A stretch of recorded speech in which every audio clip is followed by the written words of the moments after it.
Hi friends, പുതിയൊരു വീഡിയോയിലേക്ക് എല്ലാവർക്കും സ്വാഗതം. സിദ്ധുവിനോടും പ്രേമയോടും ചന്ദ്ര ദേവികയാണ് സ്വർണങ്ങളെല്ലാം മോഷ്ടിച്ചത് എന്ന് പറഞ്ഞ് ദേവികയെ കള്ളിയാക്കാൻ വേണ്ടി നോക്കുകയാണ്. അപ്പോഴത്തേക്കും പ്രേമയ്ക്കും സിദ്ധുവിനും കാര്യം പിടികിട്ടുകയാണ്. അങ്ങനെ പ്രേമ പറയാണ്, ദേവികയെ കുറ്റപ്പെടുത്താൻ വേണ്ടി നോക്കുന്നത് കണ്ടില്ലേ, ദേവികയെ കള്ളിയാക്കാൻ വേണ്ടി ഇവള് നോക്കുന്നത് കണ്ടില്ലേ, ഇവളെ എന്താണടാ സിദ്ധു നമുക്ക് ചെയ്യേണ്ടത്?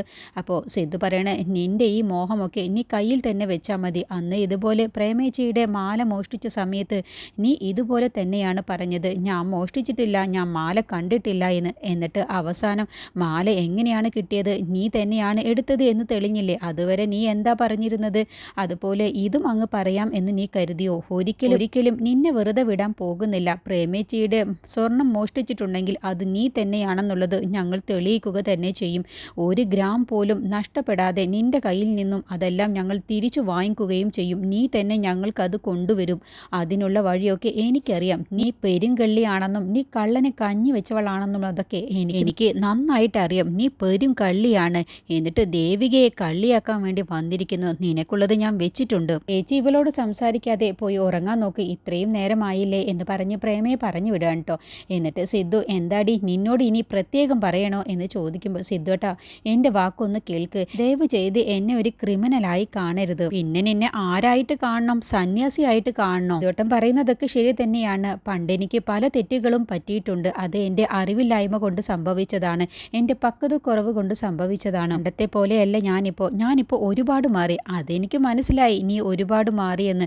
അന്ന് നീ ഒരു മാലയാണ് മോഷ്ടിച്ചത്, ഇപ്പം നീ മുഴുവൻ സ്വർണവും മോഷ്ടിച്ചല്ലോ. നീ ഇപ്പോൾ ശരിക്കും മാറി എന്നുള്ളത് എനിക്കറിയാം. സിദ്ധുവേട്ടൻ, ഞാൻ പറയുന്നതൊന്ന് കേൾക്ക്, ഞാനല്ല ആ മാല മോഷ്ടിച്ചത്. നീയല്ലെങ്കിൽ പിന്നെ നീ എന്തിനാണാവോ നീയല്ല എന്ന് തെളിയിക്കാൻ ഇത്ര കഷ്ടപ്പെടുന്നത്? പോലീസിലൊരു പരാതി കൊടുക്കാൻ എനിക്ക് അറിയാഞ്ഞിട്ടല്ല. പോലീസ് നിന്നെ കൊണ്ടുപോയി ചോദിക്കേണ്ട രീതിയിലങ്ങ് ചോദിച്ചാൽ നീ എല്ലാ സത്യവും പറയും. അതെനിക്ക് അറിയാഞ്ഞിട്ടല്ല. ഞാനത് ചെയ്യാത്തത് പ്രേമേച്ചിയെ ഓർത്തിട്ട് മാത്രമാണ്. കാരണം പ്രേമേച്ചി നിനക്കെതിരെ സാക്ഷി പറയാൻ പ്രേമേച്ചിക്ക് ഓർമ്മയില്ല എന്നുള്ളത് കൊണ്ട് മാത്രമാണ്. എന്ന് കരുതി നീ തൽക്കാലം രക്ഷപ്പെട്ടു എന്ന് നീ കരുതണ്ട. ആ സ്വർണം മുഴുവനും തിരിച്ചു തരാതെ നീ ഈ നാട്ടിൽ നിന്ന് പോലും രക്ഷപ്പെടാൻ നിന്നെ ഞാൻ സമ്മതിക്കില്ല. എന്താ ഈ സിദ്ധുവേട്ടൻ ഈ പറയുന്നത്? ആ സ്വർണം എൻ്റെ കയ്യിലുണ്ടെങ്കിൽ പിന്നെ സിദ്ധുവേട്ടനോട് എനിക്ക് കോമ്പൻസേഷൻ ചോദിക്കേണ്ട ആവശ്യമില്ലല്ലോ. ഞാൻ എന്തിനാണ് അത് ചോദിക്കുന്നത്? അപ്പോൾ സിദ്ധു പറയണ, അത് നിന്റെ ആർത്തി കൊണ്ട്. അത് കേട്ടപ്പോൾ പെട്ടെന്ന് ചന്ദ്രങ്ങ് ഞെട്ടിപ്പോവാണ്. ഈ പണത്തിനുള്ള ആർത്തി കൊണ്ടാണ് നീ അത് ചോദിക്കുന്നത്. പോരുന്നതൊക്കെ പോരട്ടെ എന്ന് കരുതിയാണ് നീ അതൊക്കെ ചോദിക്കുന്നത് എന്ന് എനിക്കറിയാം. പക്ഷേ നീ ഒന്നോർത്ത ചന്ദ്ര, നിനക്കെതിരെ 2 കാര്യങ്ങളാണ് ഞാൻ ചെയ്യാൻ പോകുന്നത്. ഒന്ന്, നമ്മൾ തമ്മിലുള്ള ഡിവോഴ്സ്. രണ്ടാമത്തേത്, നീ ജയിലിലേക്കാണ് ഇനിയുള്ള കാലം പോവാനുള്ളത്. എന്നെ ജയിലിലാക്കാൻ നല്ല ആഗ്രഹമുണ്ട് എന്ന് എനിക്കറിയാം, പക്ഷെ അതൊരിക്കലും നടക്കാൻ പോകുന്നില്ല. അപ്പോൾ സിദ്ധു പറയണ, എങ്കിൽ നമുക്കത് നോക്കാം. ഞാനൊരു വിഡ്ഢിയാണെന്നുള്ളത് നിനക്ക് തോന്നുന്നുണ്ടാവും. അത് ശരിയല്ല എന്നുള്ളത് ഞാൻ എത്രയും പെട്ടെന്ന് നിനക്ക് തെളിയിച്ചു കാണിച്ചു തരാം. സ്വർണം കട്ടത് നീ ആണെങ്കിൽ ചേച്ചിയുടെ ഇപ്പോഴത്തെ ഈ അവസ്ഥയ്ക്കും കാരണക്കാരി നീ തന്നെയായിരിക്കും. പൊന്നുമോളെ, നിന്നെയൊന്നും ഞാൻ വെറുതെ വിടില്ല. എൻ്റെ ചേച്ചിയെ ഉപദ്രവിച്ചത് ആരൊക്കെയാണെങ്കിലും അവരാരെയും ഞാൻ വെറുതെ വിടില്ല. അവരെയൊക്കെ ഞാനൊരു പാഠം പഠിപ്പിക്കും. നീയൊക്കെ ഒരുങ്ങിയിരുന്നോ എന്നും പറഞ്ഞ് സിദ്ധു അങ്ങ് പോവാട്ടോ.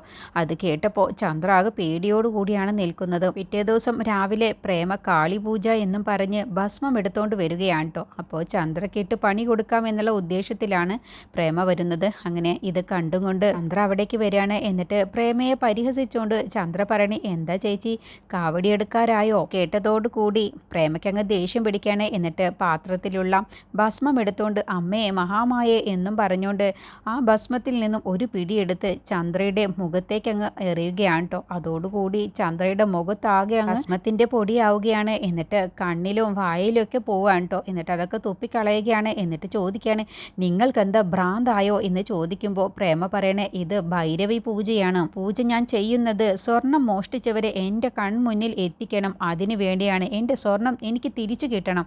അത് കേട്ടപ്പോൾ ചന്ദ്ര പറയണ, അതൊന്നും ഒരിക്കലും കിട്ടാൻ പോകുന്നില്ല. അതൊക്കെ എടുത്തോണ്ട് പോയവരെ അതെല്ലാം വിറ്റ് കാശാക്കി കാണും. അത് കേട്ടപ്പോൾ പ്രേമ പറയണ, അതെല്ലാം കാളി നോക്കിക്കോളും. എൻ്റെ സ്വർണം എനിക്ക് തിരിച്ചു കിട്ടാൻ വേണ്ടി ഞാൻ തലമൊട്ടയടിച്ച് പുള്ളി കുത്തി മല കയറാമെന്ന് ഞാൻ നേർച്ച ചെയ്തിട്ടുണ്ട്. അയ്യോ, നല്ല നേർച്ച. ആരാണാവോ മല കയറാൻ പോകുന്നത്? നീ കയറും. അത് കേട്ടപ്പോൾ ചന്ദ്ര അങ്ങ് ഞെട്ടിപ്പോവാണ്. എനിക്ക് മുട്ടുവേദന ആയതുകൊണ്ട് എനിക്ക് എന്തായാലും മല കയറാൻ കഴിയില്ല. അതുകൊണ്ട് നീ തന്നെ കാവടിയെടുത്ത് നീ തന്നെയാണ് കയറുക. നിന്നെയാണ് ഞാൻ കയറ്റാൻ ഉദ്ദേശിച്ചിട്ടുള്ളത്. നിങ്ങൾക്ക് നല്ല ബുദ്ധിയാണല്ലോ. നിങ്ങളുടെ സ്വർണം കിട്ടാൻ വേണ്ടി ഞാൻ തലമൊട്ടയടിച്ച് ഞാൻ കാവടിയെടുത്ത് ഞാൻ മല കയറണമെന്നല്ലേ? എനിക്ക് പകരം നീയാണ് മല കയറേണ്ടത്. അത് ഞാൻ വാക്ക് കൊടുത്തതാണ്. ആരോട് ചോദിച്ച് വാക്ക് കൊടുത്തു? ഞാനല്ലല്ലോ വാക്ക് കൊടുത്തത്.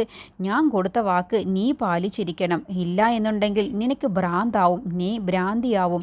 അതിന് ഞാനല്ലല്ലോ വാക്ക് കൊടുത്തത്. അപ്പോൾ എനിക്കെങ്ങനെയാണ് ഭ്രാന്തുണ്ടാവുക? ഒരു വീട്ടിലെ ആരെങ്കിലും ഒരാളെ വാക്ക് കൊടുത്താൽ മതി. ഞാനാണ് ആ വാക്ക് കൊടുത്തത്. അതുകൊണ്ട് നീ തന്നെ വ്രതമെടുത്ത് നീ തന്നെ മലയിൽ കയറേണ്ടി വരും. അതിനുവേണ്ടി നീ തന്നെ പൊന്നുമോളെ കഠിന വ്രതം ഇന്നു മുതൽ എടുക്കണം. അയ്യോ, ഞാൻ വ്രതമെടുക്കാനോ? എന്നെ അതിനൊന്നും കിട്ടില്ല. എനിക്കൊന്നും വയ്യ, എന്നെ കൊണ്ടൊന്നും അതിന് വയ്യ എന്ന് പറഞ്ഞ ഉടനെ പ്രേമ പറയണേ, എനിക്ക് എൻ്റെ സ്വർണം തിരിച്ചു കിട്ടണം.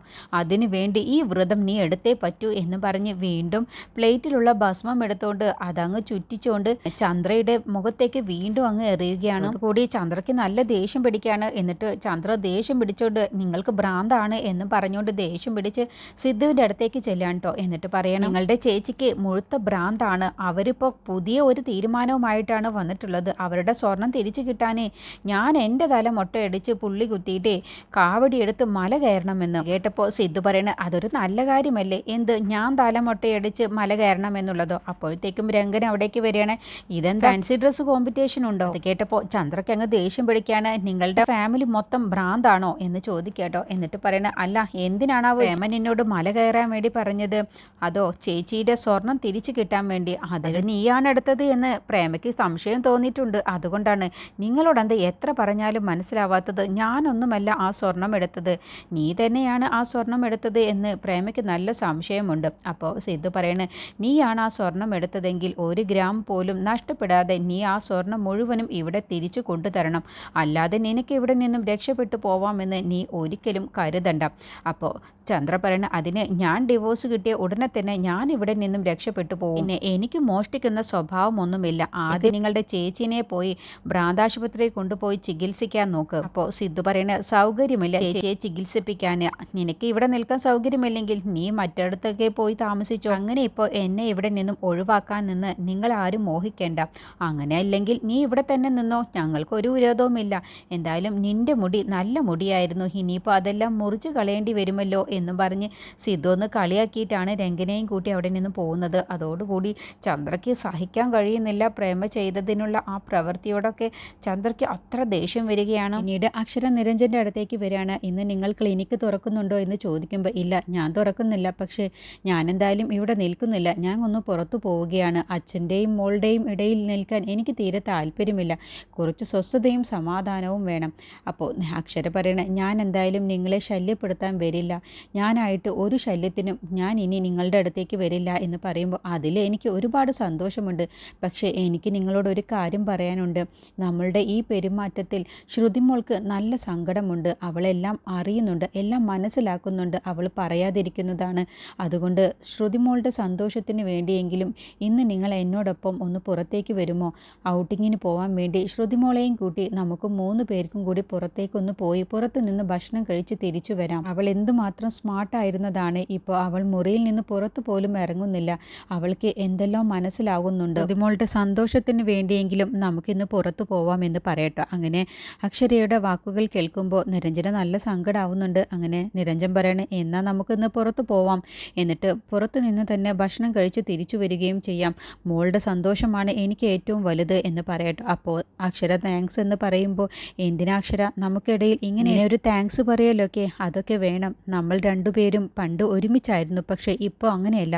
ഇപ്പോൾ നമ്മൾ 2 പേരും 2 അപരിചിതർ മാത്രമാണ്. അതുകൊണ്ട് ഇങ്ങനെയുള്ള വാക്കുകളൊക്കെ ഇനി പ്രയോഗിക്കണം എന്നും പറഞ്ഞിട്ടാണ് കേട്ടോ അക്ഷര ശ്രുതിമോളുടെ അടുത്തേക്ക് ചെല്ലുന്നത്.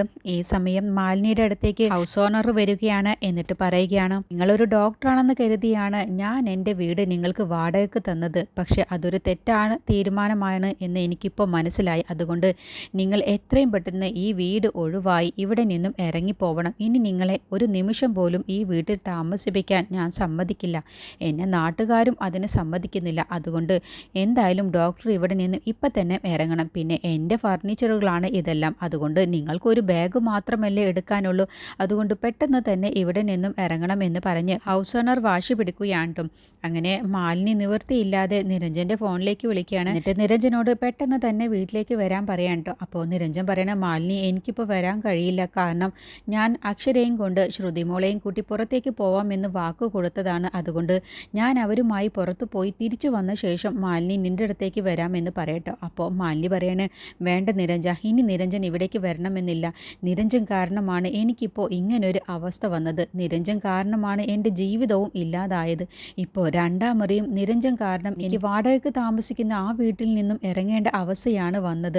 അതും നിരഞ്ജൻ കാരണമാണ് എന്ന് പറഞ്ഞ് മാലിനി നിരഞ്ജനെ കുറ്റപ്പെടുത്തുകയാണ് കേട്ടോ. അതോടുകൂടി മാലിനിയുടെ അവസ്ഥ കേട്ടതോടുകൂടി നിരഞ്ജന് പിന്നെ നിവൃത്തിയില്ലാതാവുകയാണ്. അങ്ങനെ നിരഞ്ജൻ പറയണേ, മാലിനി നീ എന്നോട് പിണങ്ങല്ലേ, ഞാൻ എത്രയും പെട്ടെന്ന് അവിടേക്ക് വരാം.